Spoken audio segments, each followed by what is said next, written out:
સાવલીમાં મહી નદી કે જે બે કાંઠે વહી રહી છે। વણાકબોરી ડેમમાંથી 2 લાખ ક્યુસેક પાણી છોડાયું। મહી નદીની સપાટીમાં સતત વધારો થઈ રહ્યો છે। સાવલીના લાંચન, કનોડા સહિતના ગામોને પણ એલર્ટ કરવામાં આવ્યા। નદી કાંઠાના વિસ્તારથી લોકોને દૂર રહેવા અપીલ કરવામાં આવી છે।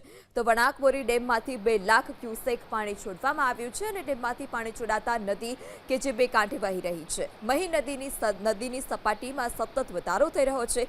કાંઠા વિસ્તારના ગામોને એલર્ટ કરવામાં આવ્યા અને નદીના પટમાં ન જવા પણ લોકોને સતત પ્રશાસન સૂચના આપી રહ્યું છે।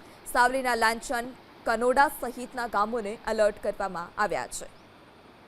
સાવલીમાં મહી નદી કે જે બે કાંઠે વહી રહી છે। વણાકબોરી ડેમમાંથી 2 લાખ ક્યુસેક પાણી છોડાયું। મહી નદીની સપાટીમાં સતત વધારો થઈ રહ્યો છે। સાવલીના લાંચન, કનોડા સહિતના ગામોને પણ એલર્ટ કરવામાં આવ્યા। નદી કાંઠાના વિસ્તારથી લોકોને દૂર રહેવા અપીલ કરવામાં આવી છે।